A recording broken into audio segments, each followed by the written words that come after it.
This video I want to talk a little bit about my mishap recently with my DJI Phantom Vision 2 after installing the Rotorpixel Gimble, as you can see here. I was eager to fly, I was eager to get out and try it out. But what happened was, once I installed it and tested it inside the house, I got a message on my DJI app that said calibration required.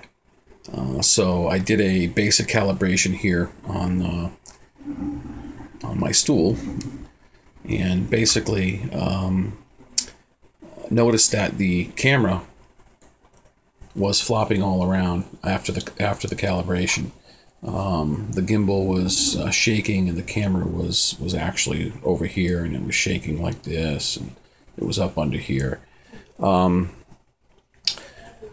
I wasn't sure what that was all about, so I power cycled it down and powered up again, obviously, and noticed that it corrected itself. So I tested the functionality, just picking the craft up and flipping it around and doing all that stuff, and it seemed to work fine. So about an hour later, I took it outside in the backyard, and I figured I'd just do a quick test. I took it up about 10 feet.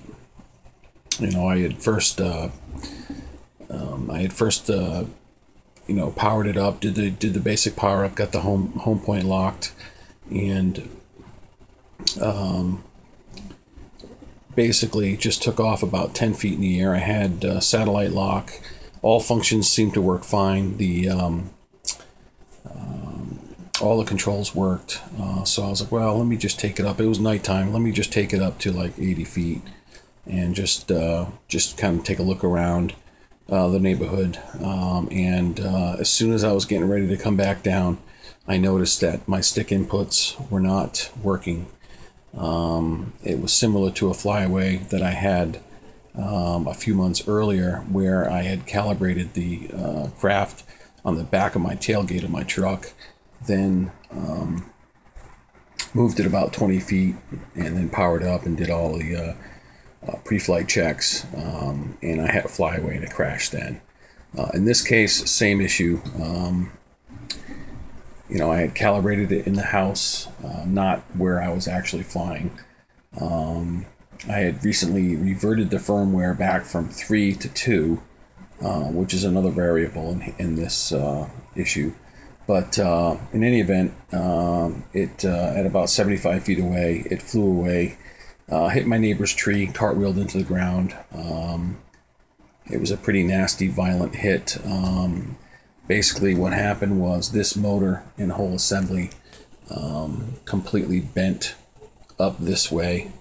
As you can see, there's a little crack right here, and there's another crack right there. The whole shell assembly basically bent, and it also bent over in this location here. I was able to bend this back, heated it up a little bit with a heat gun, and able to actually mold this material back to its pretty much its original shape. I have the shell separated right now to show you what happened on the inside, but when you screw it all back together, it seems to be fine.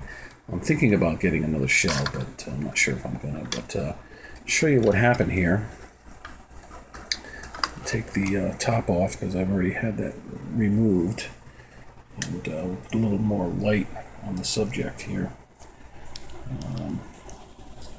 Not sure if you can see this, but I guess that's a little too much light on the subject. Let me just take this back a little bit. Anyhow, basically remove the motor, and as you can see,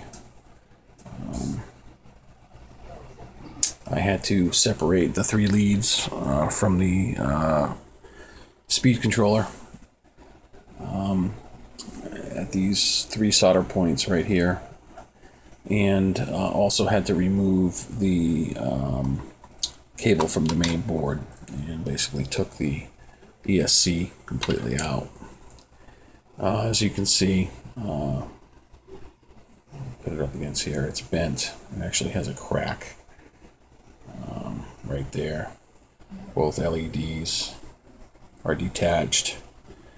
So after the crash, once I put everything back together, I powered it up. Everything seems to work fine. All three motors rotate except for this one here. So I did order one of these ESCs on eBay from a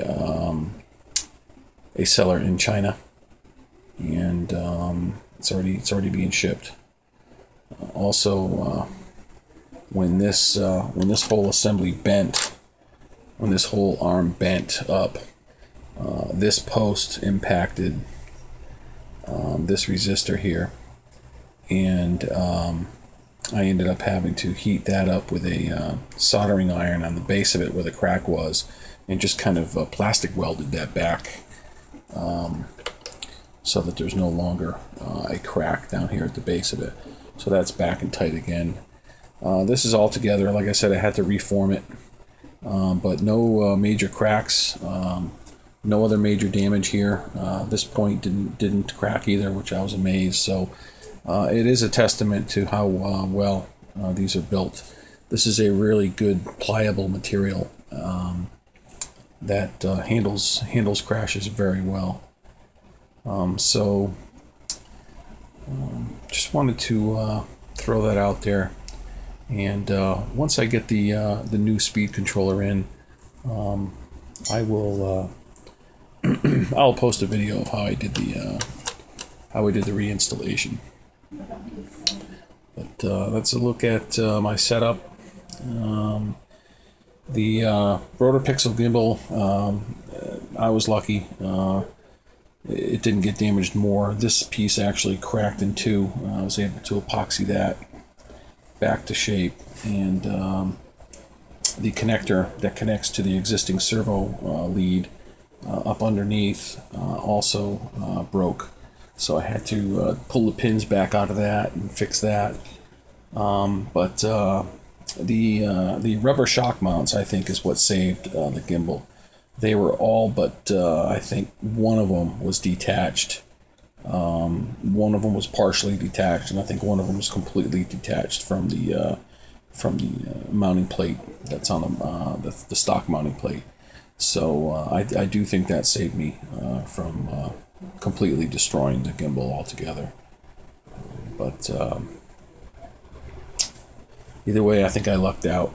As you can see, I fly over water a lot, so I have the getter back rod of recovery depth charge buoys attached. The other thing I did is I put some, if you can really see it here in the light, but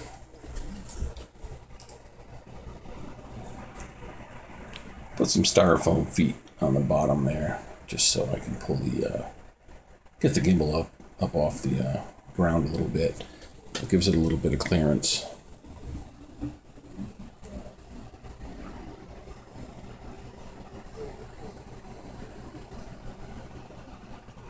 So once I get all of this figured out, installed and powered up, hopefully I'll be flying again.